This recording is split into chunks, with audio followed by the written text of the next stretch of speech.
Drinking alcohol, smoking, and drug use are harmful to health. It started with a simple overdue notice. Emily Carter, a third-year literature major at Eldridge University, had always been the type to lose herself in books. The campus library, a Gothic behemoth of stone and stained glass, built in 1892, was her sanctuary. Towering shelves lined with leather-bound tomes, the faint scent of aged paper and dust. It was a place where time seemed to bend. But on that rainy October afternoon in 2023, something bent too far. Emily had been researching Victorian ghost stories for her thesis when she stumbled upon it. Tucked away in the restricted archives section, behind a locked gate she wasn't supposed to access. The library's basement level was off limits to undergraduates without special permission, but Emily had a habit of bending rules. She'd watched the librarian, old Mrs. Hargrove, punch in the code one too many times. 1892, the year the library was founded. Silly, predictable. Emily had slipped down there during a quiet hour, the stairs creaking under her sneakers like whispers of warning. The archives were a labyrinth of forgotten knowledge, yellowed manuscripts, crumbling maps, and books that hadn't seen daylight in decades. She was scanning the shelves for anything on spectral literature when her fingers brushed against a slim volume wedged between two massive encyclopedias. It was unremarkable at first. Plain black cover, no title on the spine, just a faint embossing of what looked like an hourglass. She pulled it out, and a chill ran through her, as if the air had dropped 10 degrees. Opening it, she expected poetry or prose. Instead, pages upon pages of names, handwritten in faded ink. Each entry listed a full name, date of birth, and date of death. No explanations, no context, just names. Thousands of them, crammed in tight script. Emily flipped through, her curiosity piqued.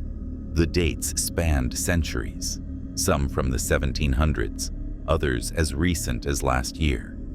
She recognized a few, local historical figures, like the university's founder, Elias Eldridge, who died in a fire in 1901. But most were strangers. She shouldn't have taken it. Trespassing into the archives was bad enough, but borrowing without checking out? Reckless. Yet, she slipped the book into her backpack, heart pounding, and sneaked back upstairs.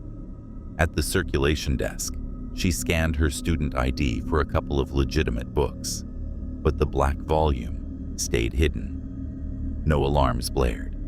No one noticed. That night, in her cramped dorm room, Emily pulled it out under the glow of her desk lamp. Rain pattered against the window, and her roommate, Sarah, was out at a party. Perfect solitude. She started reading the names aloud, testing if there was a pattern. Abigail Thorne, born 1845, died 1872. Jonathan Hale, born 1923, died 1945. As she spoke, a strange unease settled in. The book felt heavier in her hands, the pages colder. By midnight, she'd gone through 100 names. That's when she noticed the anomaly.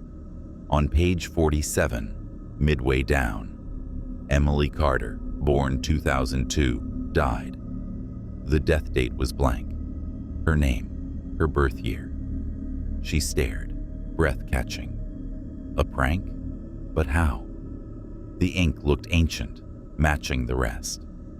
She slammed the book shut, shoved it under her bed, and tried to sleep.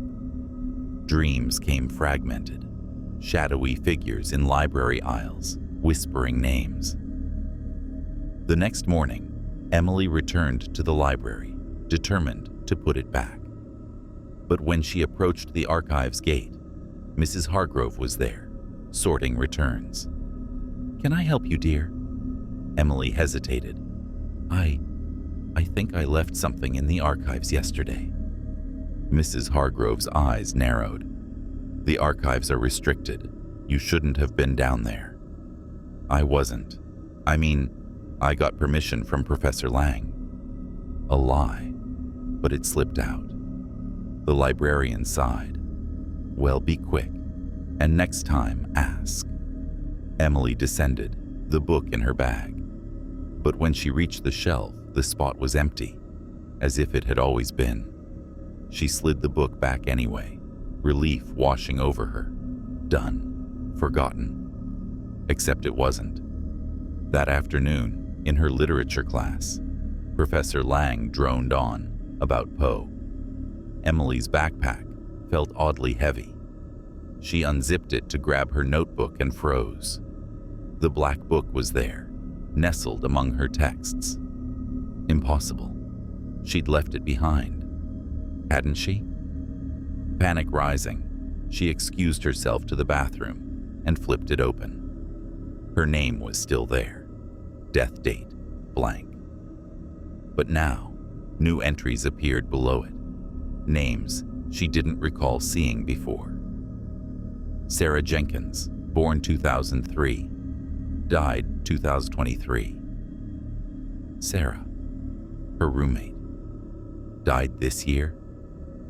No, Sarah was alive, texting her just that morning. Emily raced back to the dorm. Sarah was there, laughing on her phone. Hey, Em, you look like you've seen a ghost. Emily forced a smile. Just stressed. Thesis stuff. That night, the dreams worsened. She saw Sarah in them, pale and lifeless, names etched on her skin. Emily woke sweating, the book on her nightstand. How had it moved? She hadn't taken it out. Desperate, she decided to investigate. The book had to come from somewhere.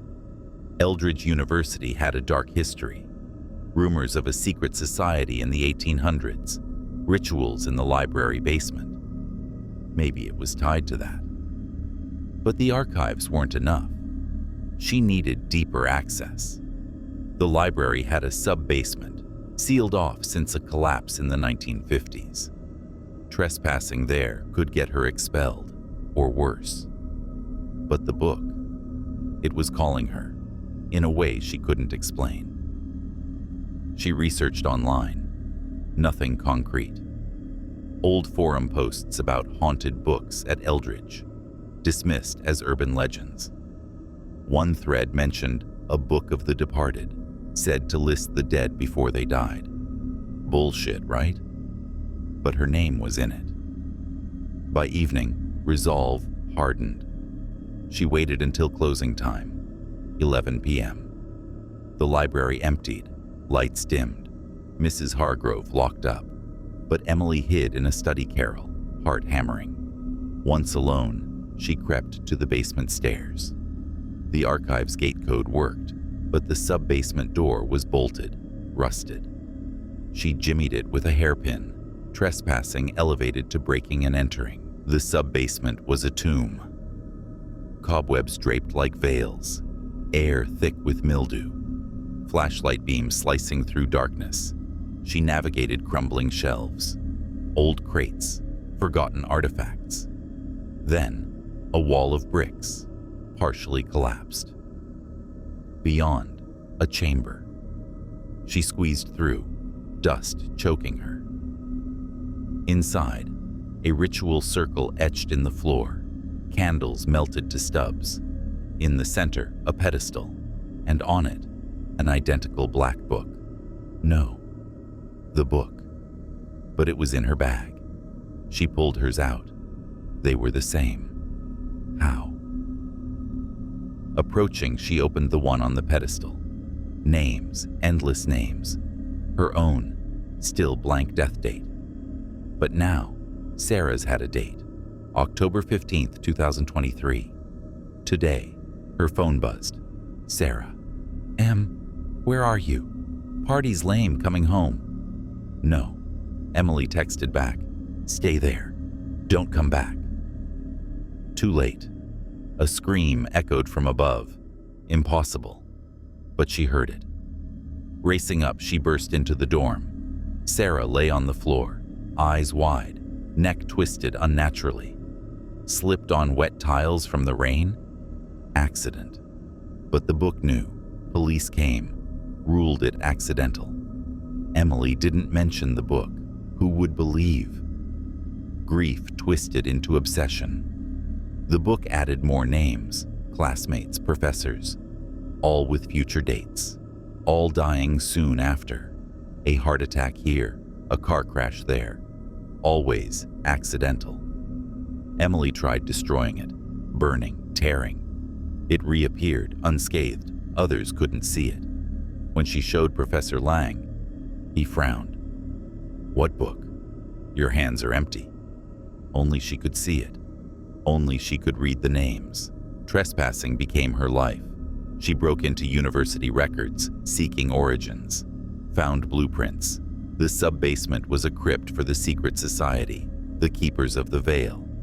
They believed in a book that bridged life and death, listing souls before crossing.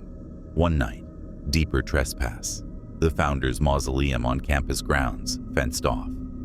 She climbed over, flashlight trembling. Inside, Elias Eldridge's tomb, engraved. The last library book holds all.